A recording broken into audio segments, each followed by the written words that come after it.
ఈ రోజే సబ్స్క్రైబ్ చేయండి, మీ ఫేవరెట్ షోస్ చూడండి.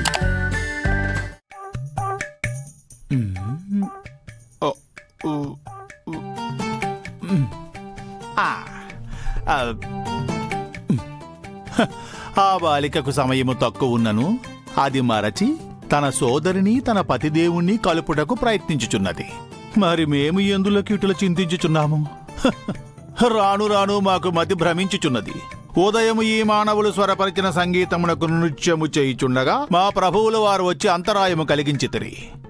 ఆ నృత్యమును ఇప్పుడు కొనసాగించదా ఎవరు అంతరాయము కలిగించరు. మంచి యోచన, నృత్యమును మొదలు పెట్టవలే.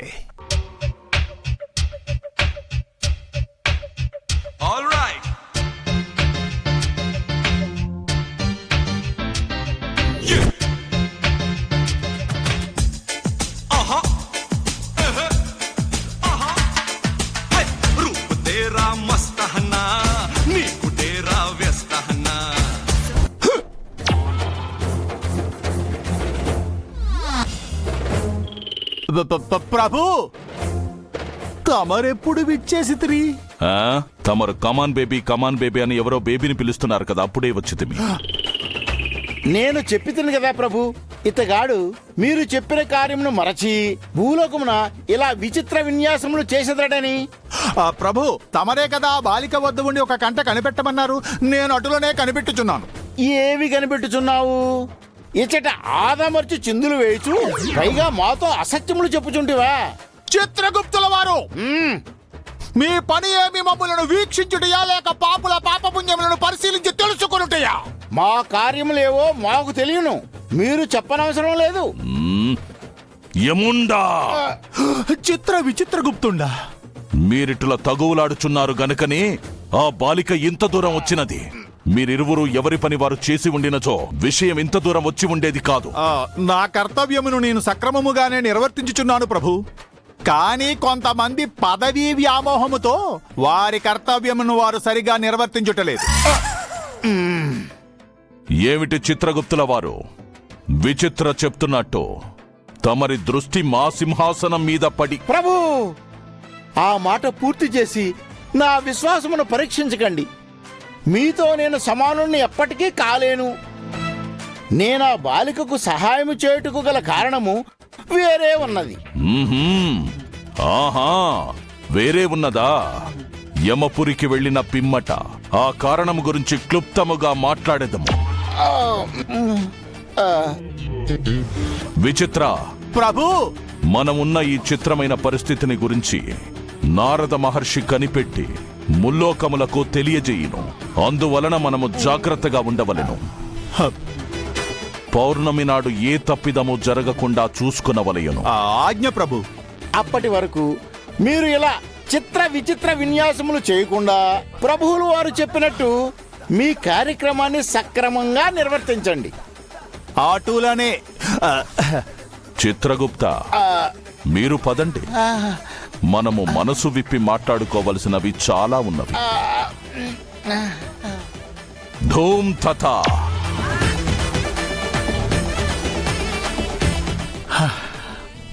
అమ్మయ్యా, పౌర్ణమి నాడు ఏ తప్పిదము జరగకుండా చూసుకునవలయను. పౌర్ణమి నాడు ఏమి జరుగునో ఏమో.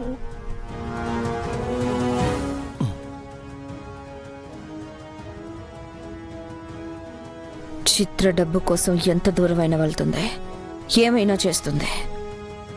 మరి నన్ను మోసం చేసి నన్ను బ్లాక్మెయిల్ ఎందుకు చేయకూడదు?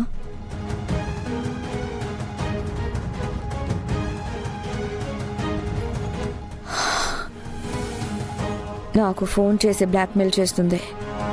చిత్రనో కాదో కనిపెట్టాలి. అప్పుడే దాన్ని ఏం చెయ్యాలో క్లారిటీ వస్తుంది.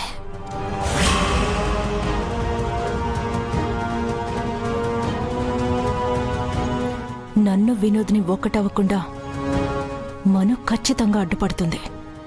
నా గురించి నిజం మొత్తం చెప్పేస్తుంది. అలా జరగకూడదు అంటే ముందు మనుకి మా గురించి పట్టించుకునే టైం ఉండకూడదు.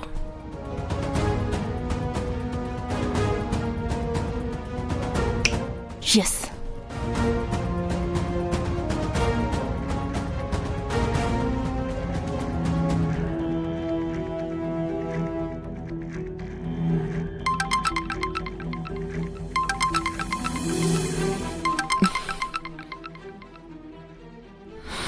హలో. ఏంటి మనం డబ్బులు ఇంకా పంపలేదు? చెప్పాను కదా టైం కావాలని. అయ్యో, నువ్వు అడిగితే ప్రాణమే ఇస్తాను. టైం ఇవ్వనా మను? నీకు కావాల్సినంత టైం తీసుకో. నేను అమర్కి కాల్ చేసి మనసులో ఉన్నది మొత్తం చెప్పేస్తా. రేయ్, నువ్వెవరో నాకు తెలియదు కానీ నా కళ్ళ ముందు నువ్వు నిలబడిన రోజు నాతో ఎందుకు పెట్టుకున్నావా అని బాధపడతావు. సరే చూద్దాం ఎవరు బాధపడతారో. రేపు నాకు 15 లక్షలు కావాలి. డబ్బు రెడీ చేసుకో. ఎక్కడివ్వాలో నేను కాల్ చేస్తాను. ఏయ్, 15 ఏంటి? నువ్వు అడిగింది 10 లక్షలే కదా. మనసు మార్చుకున్నాను మను. పొద్దున్నే ఫోన్ చేస్తాను, రెడీగా ఉండు.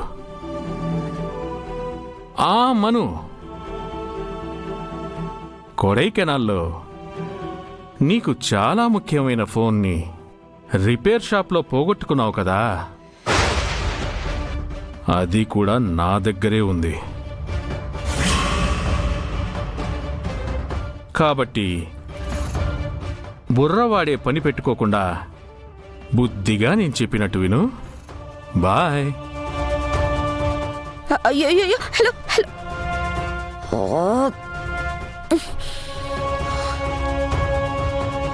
ఇప్పుడు టెన్షన్తో నీకు పిచ్చెక్కిపోతుంది మనం.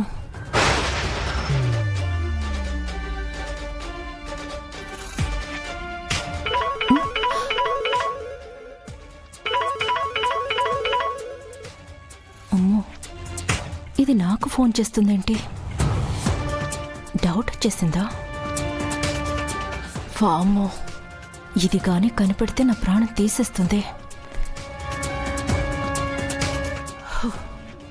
హలో, చెప్పు మను. ఎక్కడున్నావు? ఇంట్లో ఉన్నాను మను. ఏమైంది? ఏం లేదు, నాకు ఒకడు ఫోన్ చేసి బ్లాక్మెయిల్ చేస్తున్నాడని చెప్పాను కదా. చెప్పావు. వాడు ఫోన్ చేసి 10 లక్షలు ఇవ్వమని బెదిరిస్తున్నాడు. అమరేమో నా మీద ఎక్కువ కాన్సన్ట్రేట్ చేస్తున్నాడు. ఇప్పుడు నేను అంత డబ్బు తీసుకుని బయటకు వెళ్తే డౌట్ వచ్చేస్తుంది. రేపు వాడు చెప్పిన లొకేషన్లో వెళ్ళి డబ్బులు ఇస్తావా? పిచ్చి మొహంది, నాకు డబ్బులు ఇవ్వమని నాకే చెప్తుంది. పెద్ద తెలివైందనుకుంటుంది కానీ పెద్ద తింగర్ది. నేనొక్కదాన్నే వెళ్ళాలా? వాడు నన్ను ఏమైనా చేస్తే మనోహరి? ఏం చేయడు. వాడికి నా పరిస్థితి చెప్పి రిక్వెస్ట్ చేస్తాను. సరే మను, రిస్క్ అని తెలిసినా కూడా నీకోసం, కేవలం నీకోసం మాత్రమే నేను ఒప్పుకుంటున్నాను. పొద్దునే వచ్చి డబ్బు తీసుకెళ్తాను. సరే.